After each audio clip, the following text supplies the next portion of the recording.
ते वजन बॅलन्स केलं जातं।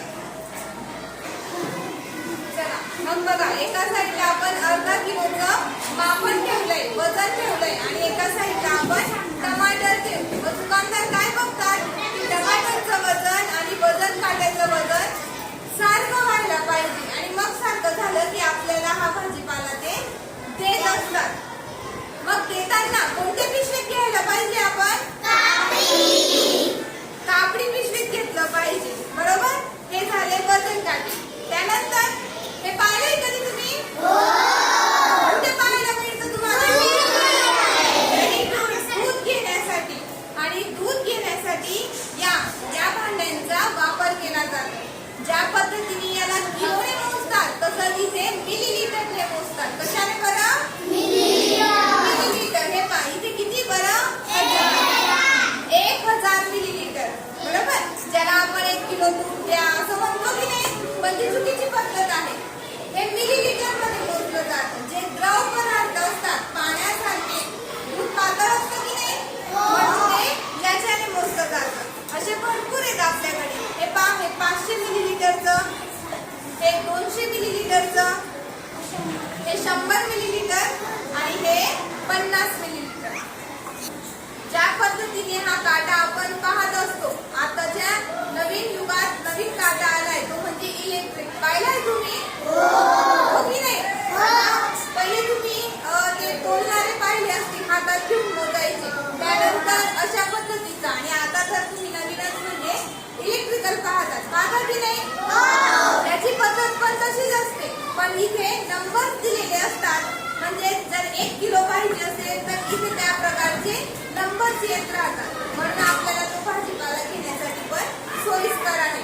अशा पद्धतीने आज आपण हे पाहिजे बटन सुद्धा दिलेले आहेत। ऑफचं असतं, ऑनचं असतं।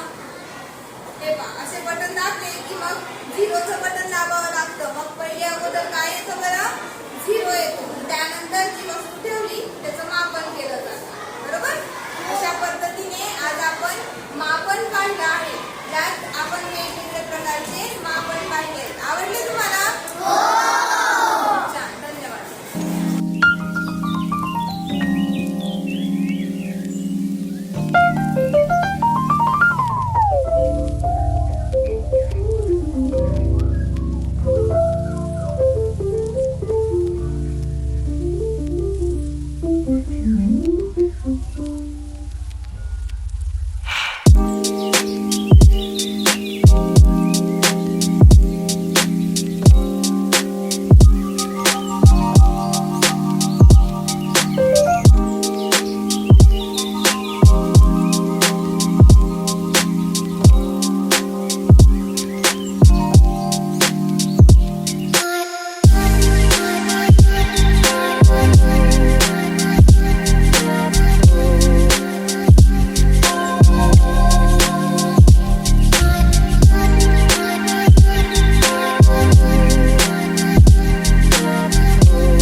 व्हिडिओ आवडल्यास लाईक करा, सबस्क्राईब करा, बेल आयकॉनवर क्लिक करा। धन्यवाद।